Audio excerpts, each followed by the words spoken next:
Hey there, lovebirds and curious souls, welcome back to our channel. Today we're diving deep into the world of love, exploring those butterflies in your stomach, and decoding the age-old question, I think I love you, but how can I be sure? Stick around because by the end of this video, you'll have a clear roadmap to navigate your feelings and maybe, just maybe, confirm that you're falling in love. Before we jump in, don't forget to hit that subscribe button and ring the notification bell. Love waits for no one, and neither should you when catching our latest videos. Now let's get into it. We've all been there. That moment when you look at someone and think, wow, could this be love? It's exciting, scary, and downright confusing sometimes. But here's the kicker. While falling in love might feel like an inexplicable whirlwind of emotions, science has pinpointed some telltale signs that you're heading into love territory. So without further ado, let's explore the 5 undeniable signs that scream, I think I love you. They seem special, like really special. Picture this. You're walking down a busy street surrounded by hundreds of people, but you see only one face clearly, theirs. Sound familiar? Well, congratulations. You might just be falling in love. When you develop deep feelings for someone, they stand out from the crowd.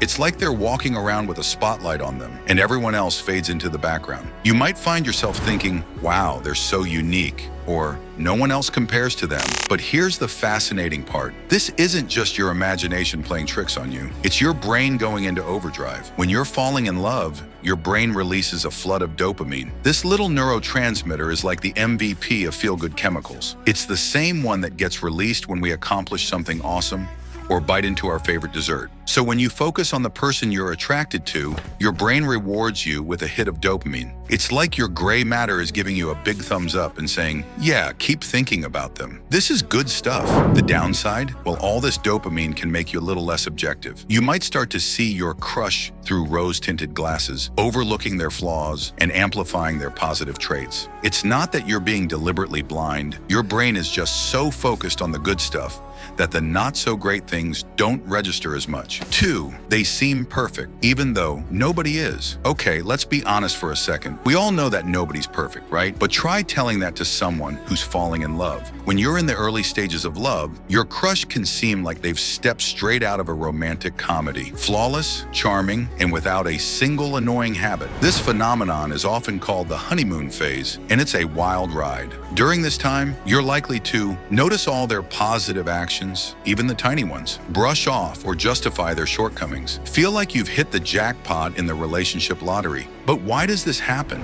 Mother Nature has a pretty good reason for this temporary blindness to flaws. From a biological standpoint, seeing your potential partner as near perfect is actually advantageous. The closer to the ideal they seem, the stronger your attachment becomes. And stronger attachment often leads to more stable relationships. Think about it. If we saw all of our partner's flaws right from the get-go, we might run for the hills before giving love a chance. This rose-colored vision gives us time to form a solid bond for the eventual realization that they do leave their socks on the floor. And no, they're not always going to agree with everything we say. But here's a pro tip. While it's great to appreciate all the wonderful things about your crush, try to stay grounded. Remind yourself that they're human, just like you. This will help you build a more realistic and lasting connection in the long run. 3, your emotions are on a roller coaster ride. If you find yourself going from cloud 9 to panic mode in the blink of an eye, don't worry, you're not losing it. You might just be falling in love. Research shows that people in the early stages of love experience some pretty intense mood swings. One minute, you're walking in sunshine, feeling invincible and full of energy. The next, you're anxious and panicky, worried that something might threaten your budding relationship. These emotional highs and lows might make you feel a bit unstable, but they're a normal part of falling in love. In fact, these mood swings are so intense that scientists have drawn parallels between falling in love and drug addiction. I know.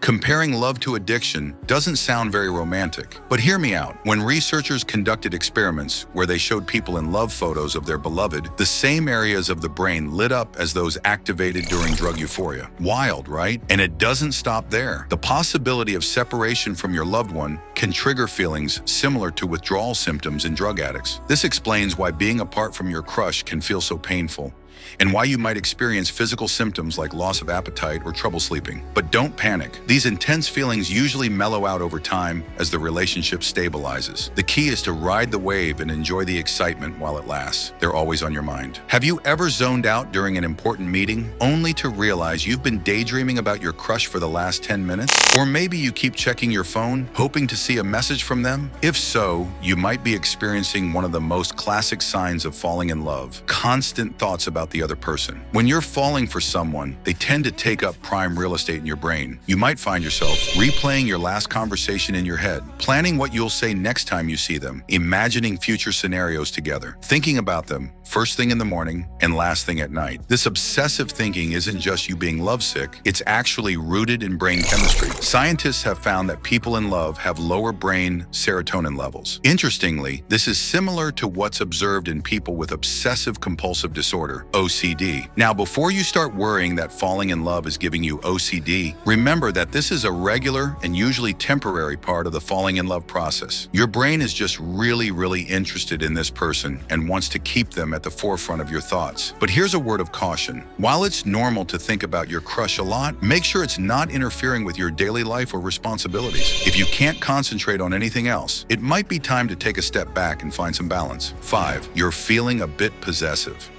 Possessiveness, the double-edged sword of love. When you're falling for someone, it's natural to want them all to yourself. The thought of them being with someone else might make your stomach churn or your heart race. This feeling of possessiveness is deeply rooted in our biology. From an evolutionary standpoint, being possessive increased the chances of having offspring with a particular partner. It's like your genes are saying, hey, this one's a keeper. Don't let anyone else swoop in. Anthropologist Helen Fisher, who has extensively researched love, suggests that this is one of the primary reasons we fall in love in the first place. It's nature's way of ensuring we stick around long enough to reproduce and care for our offspring. But here's the thing. While feeling a bit possessive is normal, keeping it in check is crucial. Excessive possessiveness can be harmful to both you and your relationship. It can lead to jealousy and trust issues, controlling behavior, pushing your partner away. The key is to acknowledge these feelings without letting them control your actions. Remember, a healthy relationship is built on trust and mutual respect, not possession. Bonus sign: increased empathy and future planning. While we've covered the 5 main signs, there are 2 bonus indicators that you might be falling in love. Increased empathy. When you're in love, you might find yourself becoming more attuned to your partner's emotions. Their joys become your joys, and their sorrows become your sorrows. This heightened empathy is linked to the activation of mirror neurons in your brain, which help you share and understand others' feelings. Future planning. As your feelings deepen, you might start imagining a future together. This often happens after the initial rush of emotions starts to settle, usually around the 1-year mark.